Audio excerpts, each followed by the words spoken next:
O presidente Luiz Inácio Lula da Silva sancionou um projeto de lei que disciplina o aproveitamento de potencial energético offshore. A geração de energia desta forma é feita por meio de turbinas eólicas instaladas em plataformas fixas ou flutuantes. Outro diferencial é que os aerogeradores são maiores do que os utilizados em terra firme. Sobre este assunto, eu converso aqui no estúdio com o Maurício Queiroz, CEO da Tidal Watch, que também desenvolve projetos sustentáveis de geração de energia. Boa noite, Maurício. Obrigado pela presença aqui no Conexão Porto Indústria. Boa noite, Alex. Prazer estar aqui. É sobre isso mesmo, né? A energia eólica está em expansão no Brasil e o presidente então sancionou essa lei que dispõe, na verdade, sobre a utilização do espaço marítimo, né? Mas não é só a energia eólica que está aí, vamos dizer, dentro desse campo dessa lei. Então, a gente espera que nossa turbina, nosso serviço de energia subaquática também vá poder se beneficiar dessa lei. Era isso que eu ia te perguntar. Nós já fizemos reportagens aqui com a tecnologia desenvolvida pelo Maurício, inclusive aqui no Parque Tecnológico de Santos, né? É uma turbina subaquática de geração de energia. Num primeiro momento, a lei dava a entender que era só para as turbinas eólicas offshore, né? E o teu equipamento, obviamente, por ser uma turbina subaquática, ela já se enquadra nesta categoria. Você, no primeiro momento, quando viu a notícia da divulgação da lei, ficou preocupado de que não fosse contemplado nessa iniciativa e depois, sabendo que sim, que tipo de incentivo pode dar no Brasil para essa questão da geração de energia renovável e limpa? É muito importante, Alex. Na verdade, quando eu vi a notícia, né, que a notícia sempre estampa que a energia que está contemplada por essa lei é só energia eólica. Mas isso não é o que está na lei de verdade. Aliás, na lei não fala em nenhum momento a palavra eólica, não consta nessa lei. Fala só de energia offshore, que energia offshore é uma energia renovável que pode ser explorada através do prisma do mar, né? É uma região marítima que deve ser pleiteada por empresas que querem extrair energia daquele local, então elas podem pleitear ao governo federal esse espaço para utilizar e depois, então, pedir também autorização para a ANEEL, que é a Agência Nacional de Energia. Você acha que, de certa forma, isso demonstra um pouco de desconhecimento de outros projetos, né, de energia renovável, como o caso das turbinas que você projetou, Maurício? Eu acho que sim, na verdade, Alex, porque para o mar, né, quando a gente fala de economia azul, aí tem várias atividades, né, que se pode ser explorada no mar, mas sobre energia renovável só se fala de eólica, então há um desconhecimento, sim, que a energia do mar pode ser tirada de várias formas. Pode ser através da instalação de turbinas eólicas no oceano, então fica acima do nível da água, mas também tem energia das ondas, tem energia das correntes, que é o meu caso, tem energia da diferença de salinidade, diferença de temperatura no mar.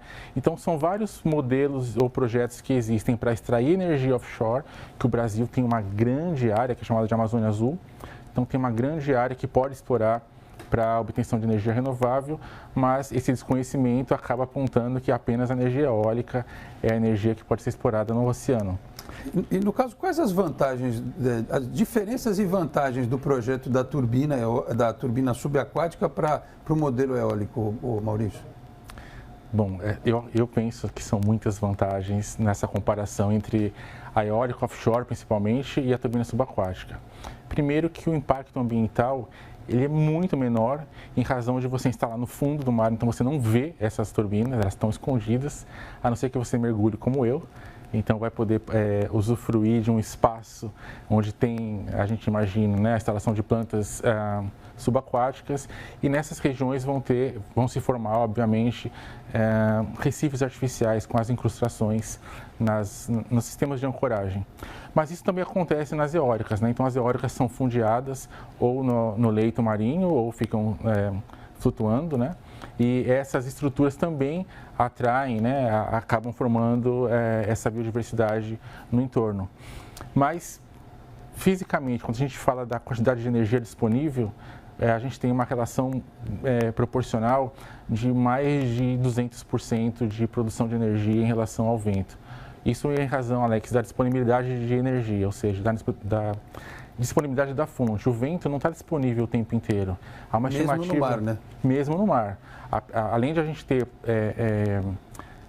turbinas gigantes, né, no mar, que são aproveitadas em altitudes superiores à que a gente tem como considerada onshore, que tem ventos mais fortes e mais constantes, ainda são ventos em menor quantidade de tempo com relação às correntes marítimas, que a gente tem praticamente o tempo inteiro. Então, quando a gente compara nesse sentido, o que a gente fala é que a disponibilidade energética do mar é maior em termos de tempo em relação ao vento. Isso a gente trata como fator de capacidade, que a gente tem um fator de capacidade menor. A água também do mar é mais densa do que o ar, então você pode utilizar turbinas muito menores, causa muito menos impacto e custa também muito menos. Maurício, para a gente encerrar, você, da última vez em que conversamos, já tinha até interesse de países, né, de nações de fora do Brasil, obviamente, interessadas nesse teu projeto, empresas também. Em que pé está hoje, né? Até com essa questão dessa lei que foi aprovada agora, esse incentivo talvez faça diferença para a continuidade do projeto, enfim, em que patamar está as turbinas subaquáticas que você desenvolveu, geradoras de energia, e qual a tua expectativa aí para esse ano de 2025?